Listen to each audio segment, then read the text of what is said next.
Hi everyone, this is Jeje and welcome or welcome back to Be Colorful. As already said in the previous video, today we're gonna create another spinner card together using the Tonic Craft Kit 56. Spinner cards are interactive cards that provide a mechanism for rotating an element as soon as the card is opened. The spinner card that I'm gonna propose to you today will be a Z-fold spinner card. Let's see now how to create it.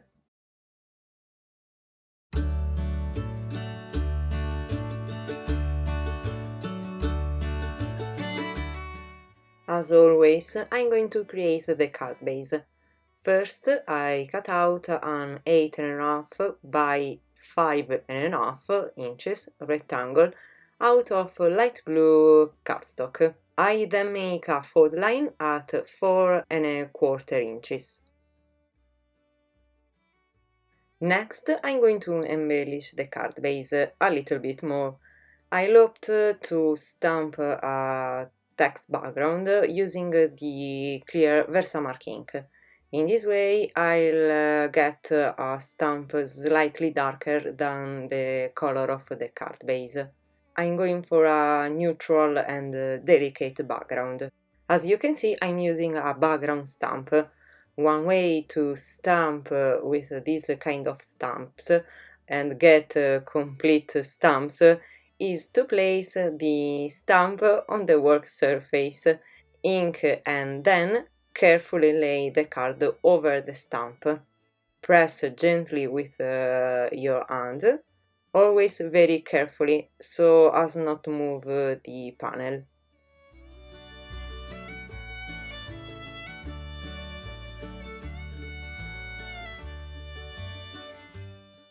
In this case, I stamped the background on all four sides of the card. Now let's make the Z-shaped opening by simply make a fold line at 2 1/8 inches on the front side of the card, thus dividing it in half.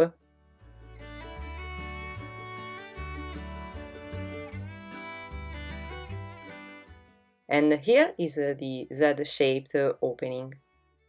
Now I need to create the window for the spinner element. I'm gonna use the die that creates the birdhouse, but you can use any shape you like, even a simple circle, for example. Keeping the front part of the card base closed, like this, I place the die in the center. To die cut, however, I open the card, leaving only the front part folded, otherwise I'll die cut the other side too. I carefully remove the masking tape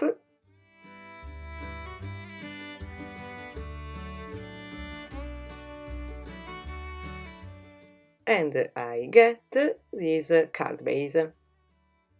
And now let's move on to creating the spinner element. I want to create a cute little bird with the stamp that we find in the kit and the coordinated dies. I stamp on white cardstock with the Memento Tuxedo Black, which is an alcohol-friendly ink. In fact, I planned to color the bird with alcohol markers. The spinner element is the element that will rotate in our spinner card, so you will see both the front and the back of the figure. And here a problem. How do I get a mirror stamp? There are various methods, one of which involves to use the gel plate. I stamp the figure without pressing too hard.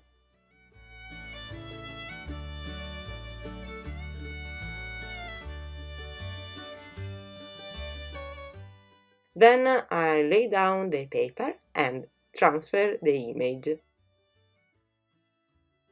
And here I get the mirror stamp.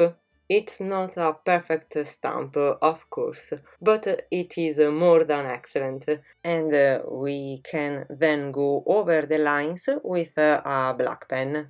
Instead of the gel plate, you can get the same result with a normal acetate sheet. I did a test, so you can believe me. Here's the proof.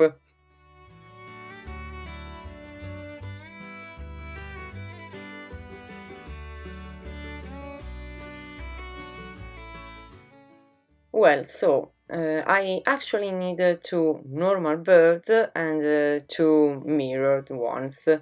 After you will understand why, but you can skip this step.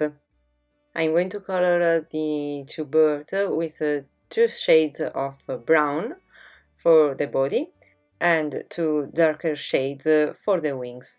Nothing complicated, I'm not an expert in coloring with markers.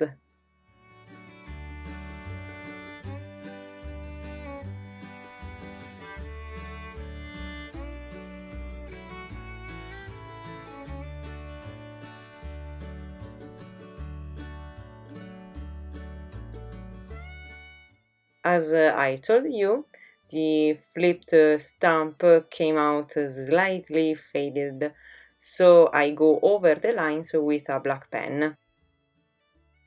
Next, with the coordinated dies, I'm going to die cut the bird.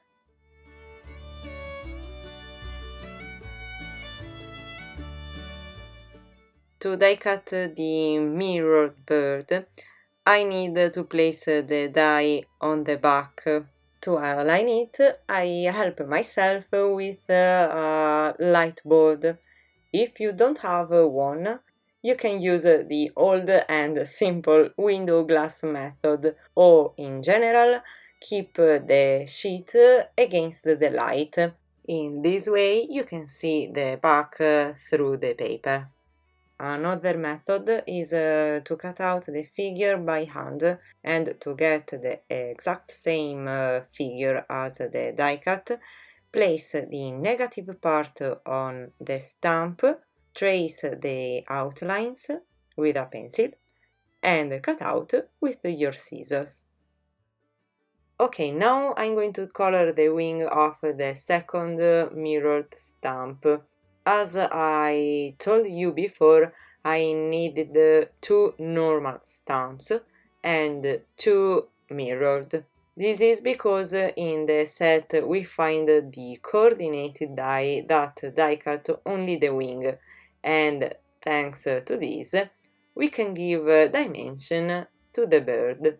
So I die cut the wing of the normal stamp, and for the upside down stamp, I'm going to cut out with scissors, following the black outlines. Before gluing the two parts together, I take some thread, which will be the mechanism that will allow the bird to rotate. Specifically, I'm using a clear fishing line. I place the thread exactly in the fold line on the front of the card base. I glue it with a strong liquid adhesive.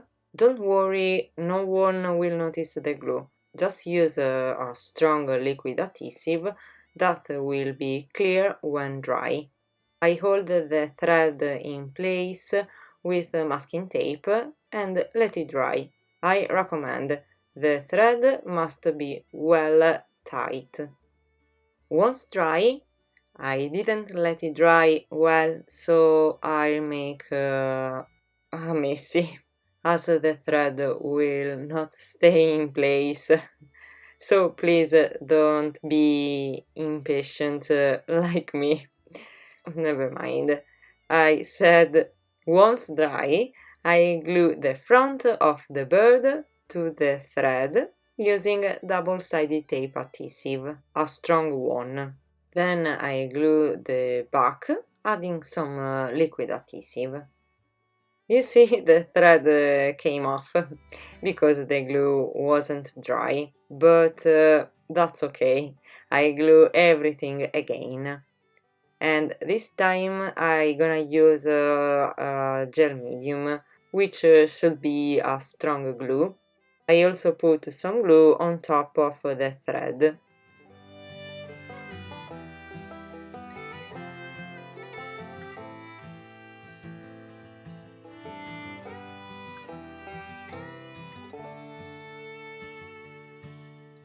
Now I really let it dry.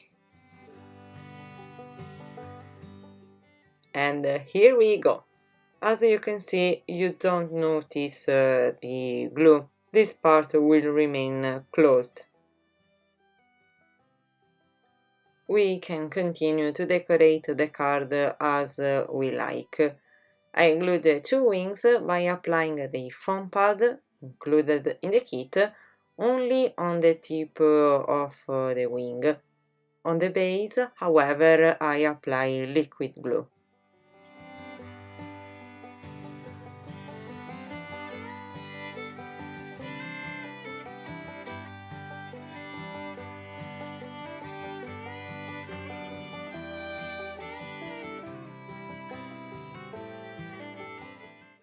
I then I then decided to create the birdhouse using the dies and the papers included in the kit.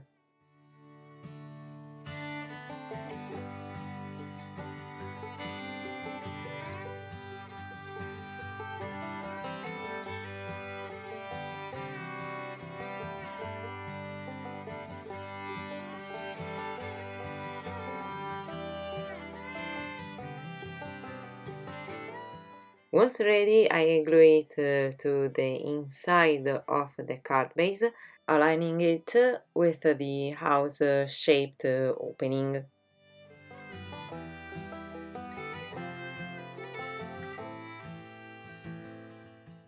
As a sentiment, I stamp Make a Wish, one of the stamps included in the kit. I stamp twice using the VersaFine Onyx Black, and I'm heat embossing it with clear embossing powder, obtaining a embossed and glossy effect. With the die of the kit, I die cut the two sentiments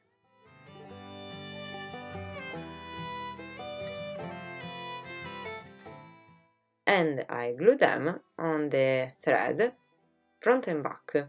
In this way, the sentiment will rotate along with the bird. I'm going to stamp a second sentiment from the set under the birdhouse, the one that said Happy Birthday. So cute! I finished the card by filling the heart with the aroma drop, the strawberry one included in the kit. To prepare the spinner card, we have to rotate the spinner element on itself many times. Then, holding it still, we close the card, and now the mechanism is ready. And when the card will be open, the element will begin to rotate.